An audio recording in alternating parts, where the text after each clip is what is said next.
The news broke like a thunderclap. What started as a tremor on financial tickers quickly became an earthquake for the global auto industry. Newsrooms scrambled, phones rang, and anchors went live with breaking news. The headlines were clear: an unprecedented challenge, the end of an era. But this wasn't a market crash or political crisis. It was a single defiant statement from Wang Chuanfu, CEO of BYD. His message: the age of legacy automakers is over. A new king is ready to claim the throne. In Stuttgart, a board meeting at a German automaker halted as executives watched Wang speak from China, calm and confident. He wasn't just announcing a new car, he was declaring war. Wang spoke of a shockwave that would dismantle the old guard, ushering in a new world of efficiency, innovation, and affordability. The titans of the industry, once invincible, suddenly looked vulnerable. In Detroit, disbelief turned to panic. BYD's rise was no longer a distant curiosity. Their cars were already arriving in Europe and South America, and even on American streets. Wang's declaration wasn't a boast, it was a statement of fact. The shockwave had already begun. This was more than a rivalry. It was disruption on a massive scale. David had become a giant, armed with technology, and a strategy Goliath couldn't comprehend. Analysts struggled to quantify the damage. Industry veterans whispered about an extinction-level event for iconic brands. The message was clear: the future is electric, affordable, and Chinese. The old world of gasoline cars and entrenched brands was crumbling, and the tremors were global. At the center of this storm stood Wang Chuanfu, not your typical CEO. He's a chemist, an engineer, and intensely focused. On that fateful day, he spoke with the certainty of a chess grandmaster. BYD wasn't just competing, it was redefining what a car company could be. Wang's vision: electric vehicles as a necessity, accessible to everyone. This was the culmination of decades of strategy. He'd built BYD into a juggernaut, and now the final phase was in motion. The industry's shock wasn't just his words. It was knowing he could back them up. He spoke of price points and technology legacy automakers couldn't match. For CEOs in Germany, Japan, and the US, it was a wake-up call. The rules had changed. Stock prices plummeted, emergency meetings were called, and old strategies became obsolete overnight.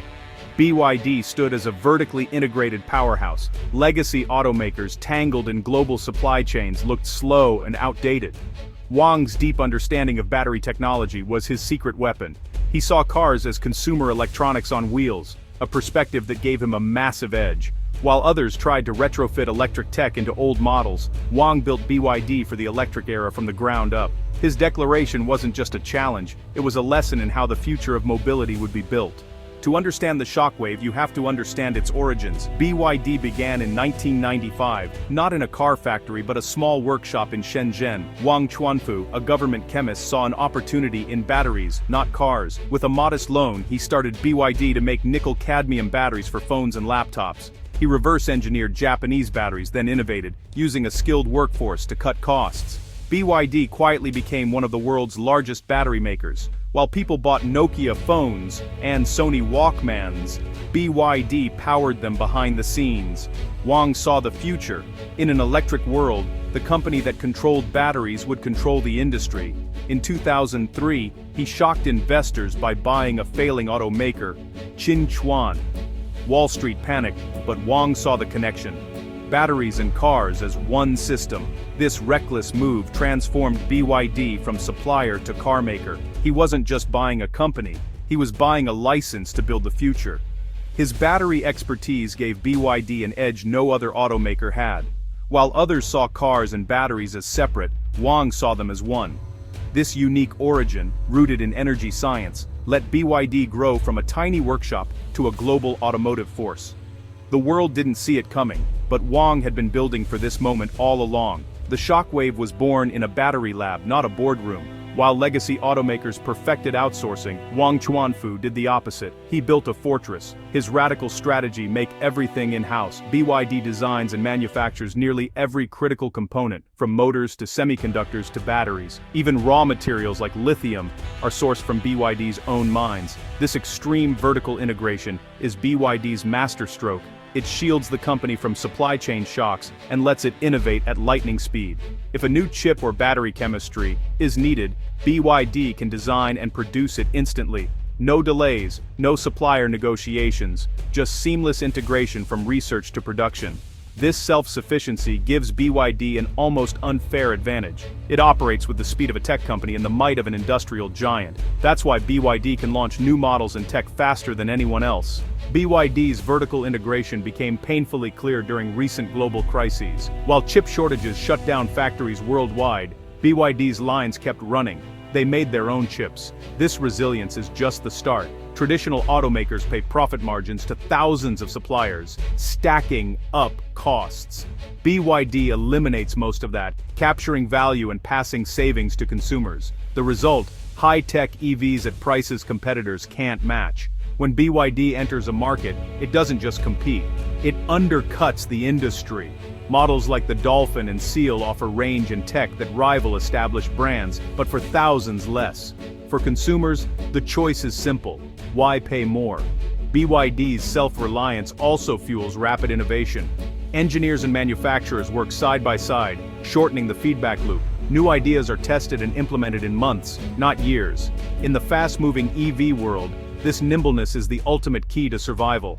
The contrast between BYD and legacy automakers is stark. Traditional car companies are like dinosaurs, powerful but slow to adapt. Their world is built on engines, bureaucracy, and incremental change.